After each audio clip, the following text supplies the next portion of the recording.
안녕하세요. 딱 선생님이에요. 용쌤입니다. 반갑습니다. 반갑습니다. 오늘은 또 금병초등학교에 우리 다문화 학생들, 중고 입국 학생들을 위해서 노력하고 계시는 탁쌤을 뵈러 왔습니다.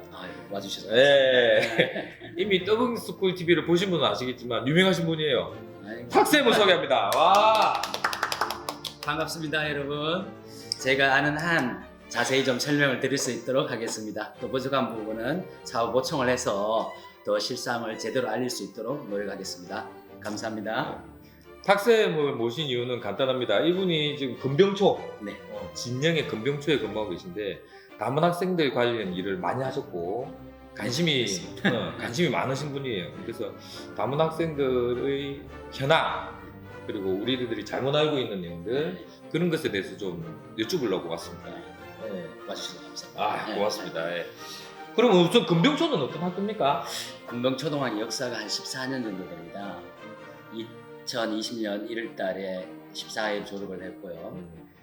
경남에서 거의 손꼽힐 정도로 큰 학교예요. 큰 학교고 우리 특색은 다문화 예비 학교가 있다는 것이 가장 큰 특색이고, 그다음에 그 중에서도 다문화 예비 학급의 학생 수가 가장 많다는 거예요. 경남에서 가장 많다는 것이 큰 특징이라고 할 수 있습니다. 그다음에 가장 큰 특징은 유성진 교장 선생님하는 그다음 모든 선생님들이 다문화 학생들에 대해서 특별한 관심을 가지고 계시고 또 항상 노력하고 계시다는 것이 가장 큰 특징이 아닐까 싶습니다. 가장 큰 특징이 지금 3개 다 나왔어요. 뭐? 세 개 다 중요해요. 하나를 뺄 수가 없습니다. 네. 그러면 전교생이 몇 명인데 다문 학생이 한 몇 명 정도 되는 겁니까? 그렇죠. 전교생이 한 1,430여 명, 1,430여 명 되는데 지금 그 중에 다문화 학생들이 한 120여 명. 10% 정도 되는 네, 10% 거야. 정도 되는데 제가 원래 다시 이제 좋아서 금병초등학교로 왔는데 3년 전에는 다문화 학생들이 한 50여 명밖에 안 됐어요. 50명밖에 안 돼서 두 학급 운영 충분히 가능했으나 지금 학생 수가 워낙 많이 늘어나서 세 학급으로 운영하기도 벅차서 교실로 환급하는 학생들도 상당수 있습니다.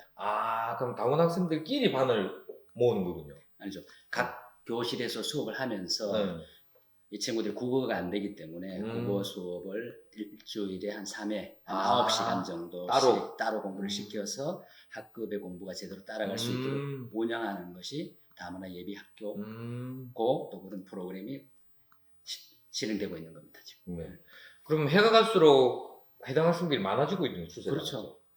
고학년들보다는 저학년들의 비율이 거의 50%, 저학년은 지금 1, 2학년 비율이 50% 이상 됩니다. 50% 이상 되고 이 추이로 간다면 조금 전에 한 120명 그런데 비율이 상당히 높아갈 것 같다. 이 비율을 우리가 예측 못할 정도로 1년에 한 10% 이상씩 늘어날 것 같고 그렇습니다. 그래서 이 추이는 우리가 생각을 많이 해봐야 될 부분이에요. 그냥 우리 반에 학생이 한 명 있다, 두 명 있다가 아니라 다른 반에도 계속 들어오고 있고 또 우리 학교뿐만 아니라 경남 전체에도 상당히 늘어나고 있기 때문에 모든 교육자라면 또 교육에 종사하고 있지 않더라도 관심을 가져야 될 사항인 것 같습니다. 그러면 제가 좀 궁금한 게 있는데 저도 이번에 더빙스쿨 TV를 같이 하면서 알게 된 겁니다. 네네. 다문화 학생이라고 하는 게 아니라 이게 개념이 몇 개가 있더라고요. 그렇죠. 예, 그러니까 다문화 학생들이라고 해서 다 한국어를 못하는 게 아니고 그렇죠. 한국에 능한 애도 있는데 혹시 그 개념 정리가 좀 될 수 있을까요? 예. 크게 이제 두 파트로 국제 결혼 가정과 이제 외국인 가정으로 구분할 수가 있어요. 교육부 자료로 보면.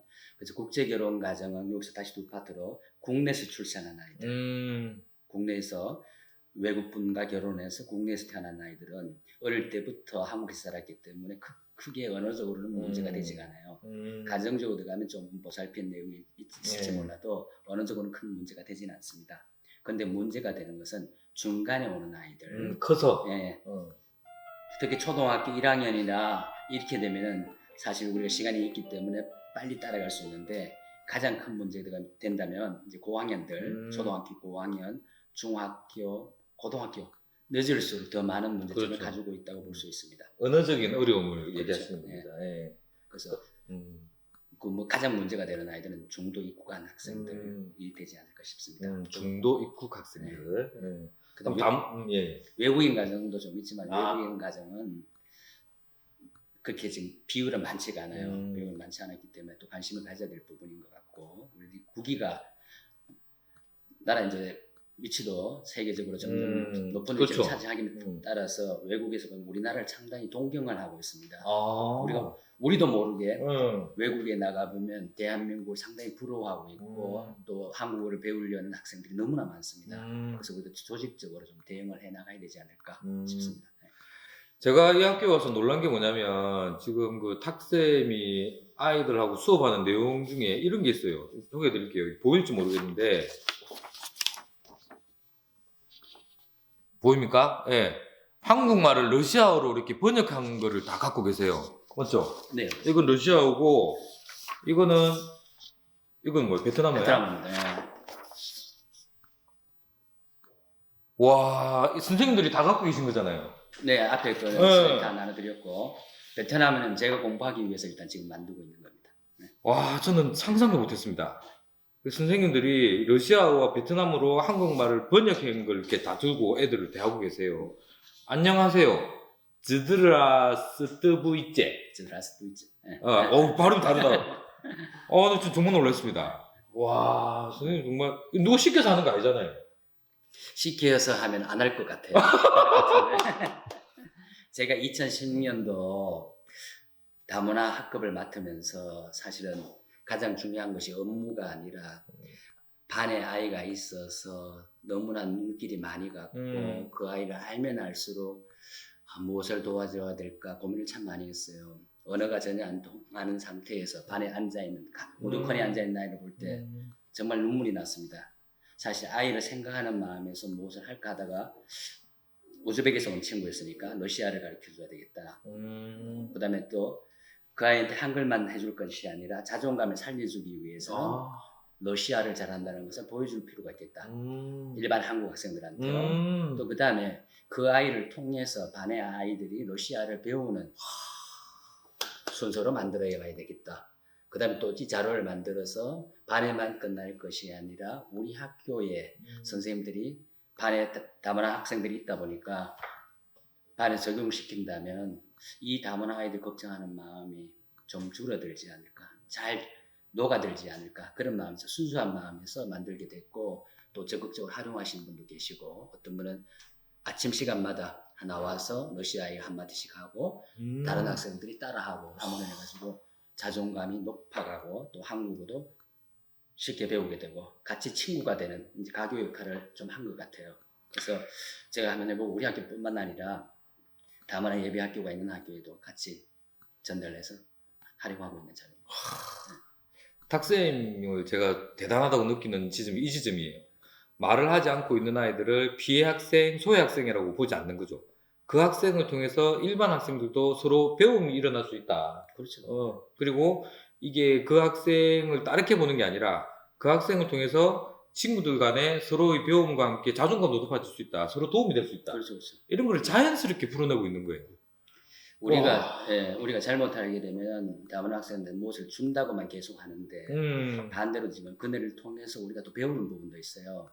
그래서 제가 맡았을 때는 학부모 설명회 할 때 교사 선생님 특별히 부탁을 드려서 학부모 설명할 때 한 10분 정도 다문화 예비 학교에 대해 설명을 했었고 그 이유 중에 하나가 부모님들이 반에 다문화 학생이 있다면 조금 꺼려하는 경향이 있었어요. 그럴 수도 있죠. 네, 생각을 조금 바꿔버리면은 다문화 학생이 있는 게 아니라 국제학교에 국제학생이 들어와 있는 거예요. 그래서 대개 자녀를 위해서 교육이 필요하겠다 해서 한 10분 정도 설명하고 제가 진영금병 초등학교라고 하는 게 아니라 그때는 진영금병 국제학교라고 소개를 했었어요.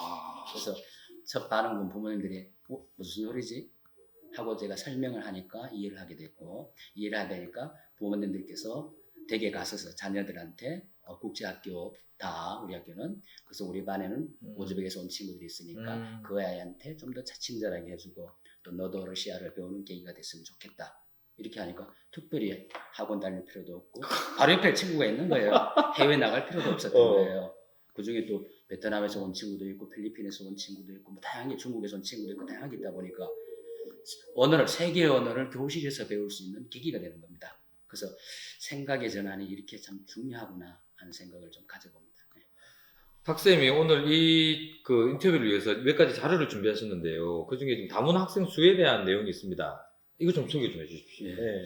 이 교육부 자료를 제가 뭐 설명할 수밖에 없는데요. 객관적인 데이터로서 국내 학생들 숫자는 점점 줄어드는데 매년 다문화 학생들 숫자는 11.7%가 늘어나고 있어요. 늘어나고 있고 중학생은 별로 없지 않겠나 본데 의외로 중학생들도 더 많이 늘어나고 있습니다. 중학생도 20.1% 매년 전년도 비해서 이렇게 늘어나고 있어요. 고등학생들도 별로 없을 것 같죠. 고등학생도 5.1% 정도 증가하고 있습니다.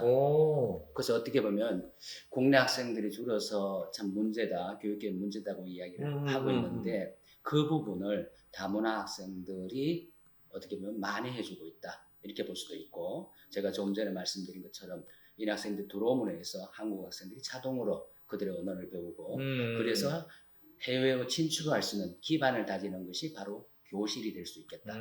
또 그 역할을 해주는 게 교실이고 학교가 될 수가 있겠다. 그렇다면 함께하는 세계가 우리 교실 안에 들어와 있다. 이렇게 보신다면 많은 기회가 우리 앞에 있습니다. 그래서 직접 선생님들께서 그다음에 학부형들께서 학생들께서 어떤 생각을 가지느냐가 기회를 잡느냐 그냥 기회를 놓치느냐 그런 시점에 와 있는 것 같습니다. 사회생활을 하다 보면 수많은 그 차별과 억울함을 겪을 수 있습니다. 최소한 그게 정상적인 것 같고요. 하지만 선생님들은 우리 교실에서만큼은 그런 일이 있어서는 안 된다고 생각합니다. 그렇죠. 우리 교실 안에서는 몸이 불편하다고 마음이 불편하다고 언어가 통하지 않는다고 해서 학생들이 배척하지 않습니다. 그래서도 안 되고요.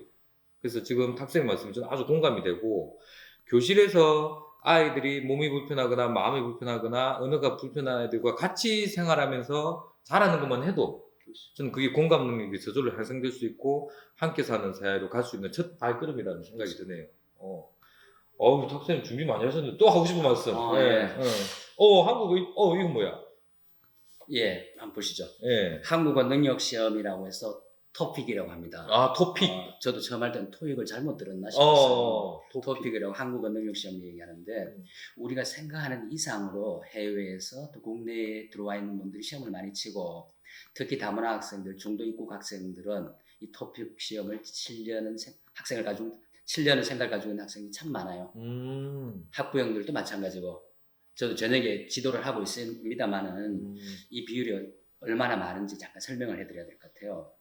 2017년도만 하더라도 83개국에서 한 37만 명 정도였는데 지금 우리 2022년 바로 2년 뒤가 되면 한 70만 명으로 늘지 않을까 이렇게 통계를 보고 있는데 사실 통계보다도 더 상회하고 있습니다. 실제는. 그래서 제가 베트남에 가보니까 직접 토픽 감독도 해보고 왔는데 학생들의 열의가 상당하다. 그래서 우리가 한국을 하고 있다는 것이 얼마나 큰 장점인지 안에서는 잘 모르는데 그렇죠. 해외에 있는 친구들이라든가 그다음에 국내에 와 있는데 의학으로 있는 친구들도 목표가 사실 토픽 경우가 상당히 많아요. 그래서 우리는 토익을 치려고 막대한 돈을 지불하고 있지만 외국 사람들은 한국을 제대로 알기 위해서 한국어를 배우기 위해서 한국 문화를 알기 위해서 토픽을 참 많이 치고 있다. 와. 이거 진짜 엄청난 소식인데요. 그래서 기회가 사실 국내에 있는 분들은 영어에서 기회가 생기는 게 아니라 이 토픽에서 기회가 생길 수 있겠다. 그 생각을 해봅니다. 한글이 그만큼 인정을 받고 있다는 거잖아. 그렇죠. 잘하면 오늘 이 영상 자막으로 나가야 될 것 같아요. 특히나 이제 제가 베트남에 수업한 이야기를 잠깐 이야기하면 영어로 원어민 수업을 하셨는데 제가 참관을 하게 됐어요. 그 원어민이 제가 참관을 하니까 한국의 가수들로 음원을 틀었는데 잠깐 틀었는데 저도 모르는 노래를 베트남의 고등학생들이 첫 소절에도 바로바로 대답을 하는 걸 보고 저도 놀랐습니다. 그래서 신곡 BTS 곡뿐만 아니라 옛날 이정현 노래 정말? 네. 진짜 옛날 노래. 그런 가수들을 통해서 외국 사람들을 통해서 그 노래를 보고 또 노래만 정확히 맞추는 것이 아니라 아이들 댄스도 같이 하는 것을 보면서 야 상당한 자부심을 느꼈습니다. 그래서 눈을 우리가 조금만 돌린다면은 우리가 나아갈 길이 상당히 넓다. 그 시발점이 우리 바로 교실, 학교가 됐으면 좋겠다. 그런 생각을 좀 가져봅니다. 이야, 그럼 지금은 굳이 금병초가 아니더라도 제가 근무한 학교에도 이런 중도입부 학생들이 있거든요. 많죠. 예. 그 학생들이나 아니면 우리 한국의 부모님들에게 따로 하고 싶은 말씀 있으시면 짧게 해주시면 좋겠습니다. 저 다문화 하니까 다문화 따로 국내 학생들 따로 이렇게 보는 경향이 있어요. 따로가 아니라 우리 장점이 비빔밥 아닙니까? 이 따로 하면 잘 비벼야 될 것 같아요. 참기름만 조금 넣고 하면 아주 우리만의 특징이 나오는 교육이 될 수가 있다고 봐요. 그래서 우리가 그런 부분을 하나로 뭉쳐주는 일을 좀 해야 될 것 같고, 저도 늘 그런 부분에 고민을 가지고 있고, 또 함께하는 교실에서부터 함께할 수 있도록 뭔가 일을 해야 되겠다. 계약을 해서 아이들 등교를 한다면은 바로 그 작업부터 좀 시작을 해야 될 것 같아요. 그래서 국내 애들도 서로 관심을 갖고 그러다 보면 생각하지 못했던 장점들이 많이 나올 것 같아요. 그래서 부모님들께서도 부탁을 드리자면 반에 다문화 아이들이 있다면 기회라고 생각을 하시고 아이가 새로운 언어를 배울 수 있는 기회가 될 것 같아요. 저는 개인적으로 학교 교육이 더 나은 직업, 더 많은 돈을 벌기 위한 하나의 과정으로 생각하지 않습니다. 많은 분들이 학교를 그렇게 생각하죠. 취업을 위해, 진학을 위해.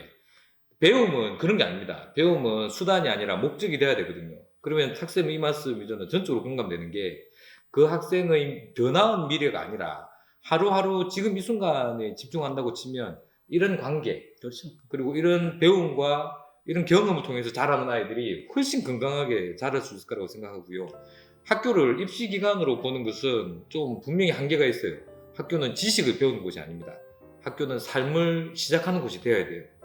학생 말씀은 너무 좋습니다. 진짜. 네. 좀 배우네. 말씀하시니까 잠깐 생각나는 말이 우리는 사실 하루하루 행복해야 되는데 행복을 저당 잡고 미래를 보고 있는 것 같아요. 그래서 미래에 행복해야 될 것이 아니라 지금 있는 자리에서 행복하게 사는 연습, 또 행복하게 살아야 되는 과제가 있는 것 같아요.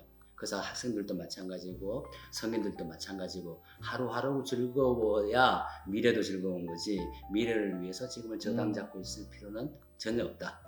그래서 함께 즐거운 일이 뭘까, 함께 행복한 일이 뭘까를 고민한다면은 새로운 것들이 많이 나오지 않을까 싶습니다. 제가 탁쌤이라고 소개해드렸는데 본명이 뭡니까? 본명? 이동탁입니다. 네, 이동탁 쌤이십니다. 분명히 아마 우리 방송을 보시고 이동탁 쌤 한번 연락 오셨다는 분이 계실 것 같아요. 지금 2020년이고요. 금병초입니다. 나중에 한 10년 후에 이거 보고 금병초 연락하지 마세요. 2020년에는 계십니다. 이동탁 쌤이셨습니다. 오늘 방송 여기까지 하겠습니다. 감사합니다. 다음에 봬요.